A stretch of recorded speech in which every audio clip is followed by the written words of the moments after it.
নাগরিক সেবা পেতে চরম ভোগান্তিতে কক্সবাজার পৌরবাসী। জনপ্রতিনিধি না থাকায় কাঙ্ক্ষিত সেবা পাচ্ছেন না তারা। আছে নানান অনিয়ম ও দুর্নীতির অভিযোগও। রোহিঙ্গাদের ভোটার হয়ে যাওয়ার শঙ্কাও। প্রতিবাদে সভা সমাবেশ চালিয়ে যাচ্ছে বিভিন্ন সংগঠন। দায়িত্বে থাকা প্রশাসক বলছেন, রোহিঙ্গা চিহ্নিত করা, ভোটার তালিকা হালনাগাদ করা সহ কিছু জটিলতার কারণে সেবা পেতে ভোগান্তি হচ্ছে। মৌসুদুর রহমান খোকনের তথ্য, ছবিতে ডেস্ক রিপোর্ট। সৈকত পাহাড় বেষ্টিত পর্যটন শহর কক্সবাজার পৌরসভার জনসংখ্যা ৫ লাখেরও বেশি। কলাতলির বড়ছড়া থেকে সমুদ্র সৈকতের হোটেল মোটেল জোন হয়ে নাজিরার টেক সমিতিপাড়া হয়ে সদর উপজেলা পরিষদ পর্যন্ত ১২টি ওয়ার্ড নিয়ে এ পৌরসভা। নারীসহ নির্বাচিত জনপ্রতিনিধি ছিলেন ১৭ জন। রাষ্ট্রের পট পরিবর্তনে সরকারের নির্দেশে বাতিল করা হয় মেয়র ও কাউন্সিলরদের। নিয়োগ করা হয় প্রশাসক ও কিছু কর্মকর্তা কর্মচারী। নাগরিক সেবা নিয়ে তাদের বিরুদ্ধে আছে নানা অভিযোগ। এর মধ্যে শুরু হয়েছে ভোটার তালিকা হালনাগাদ করার কাজ। এতে পৌর ভবনে সকাল থেকে রাত পর্যন্ত হাজারো মানুষের ভিড়। কাঙ্ক্ষিত সেবা না পাওয়ার অভিযোগ তাদের। ভুক্তভোগীরা বলছেন, দায়িত্বপ্রাপ্তরা যথাযথ অফিস করছেন না। একজনকে একাধিক ওয়ার্ডের দায়িত্ব দেয়ায় কাজের চাপে রোহিঙ্গারাও সনদ পেয়ে ভোটার হওয়ার সুযোগ পেতে পারে বলে শঙ্কা তাদের। এখানে পুরো প্রশাসক ঠিক মতো বসে না।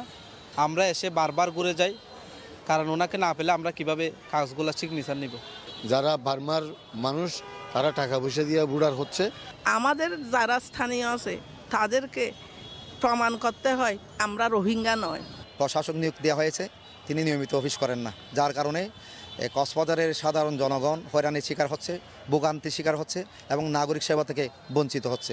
প্রশাসনিক কর্মকর্তা জানান, ১৭ জন নির্বাচিত জনপ্রতিনিধি এলাকার মানুষকে চিনতেন, জানতেন। তারা না থাকায় রোহিঙ্গা যাচাই বাছাই কঠিন হয়ে পড়েছে। আমরা স্টাফরা চিনি না মানুষকে, ওনাদের কার্ডগুলো চেক করে দিতে গিয়ে অনেকক্ষণ সময় ব্যয় করতে হয় একজনের পেছনে। এরপরেও হয়তো দেখা যাবে এখানে অনেকগুলো এদারোদার হয়ে যেতে পারে, কারণ যারা সুযোগ সন্ধানী রোহিঙ্গারা আছে তারা চেষ্টায় আছে। মানে এখন অনলাইন সার্ভারে তো আমরা সব কিছু চেক করতে পারি না, বার্থ রেজিস্ট্রেশন আমরা করি, কিন্তু জনপ্রতিনিধি হলে উনি এলাকার মানুষই চিনেন, ওনার মুখস্থ হয়ে গেছে। এই সুবিধাটা পেত পাবলিক। নাগরিক ভোগান্তির কথা স্বীকার করেছেন পৌর প্রশাসক। কক্সবাজার হচ্ছে বিশেষ এলাকা, যেহেতু এটা রোহিঙ্গা, এখানে একটা ইস্যু আছে, এখানে অনেক বেশি যাচাই বাছাই করার প্রয়োজন হয়। যাচাই বাছাই করতে গেলে পাবলিককে যখন আমরা তার মূল ডকুমেন্টটা দিতে বলি, কিছুটা অপারগতা প্রকাশ করে। তারা প্রথমে আসে একটা ফটোকপি নিয়ে আইডি কার্ডের। এখন এটাও তো আসলে ভিন্নভাবে হতে পারে। আমরা তো আইডি কার্ড ভেরিফাই করার কোনো অপশন আমার কাছে নাই যদি মূলটা না দেখায়। কক্সবাজার পৌরসভার সেবা ভোগান্তি মুক্ত করার দাবি স্থানীয়দের। Bangla vision news desk.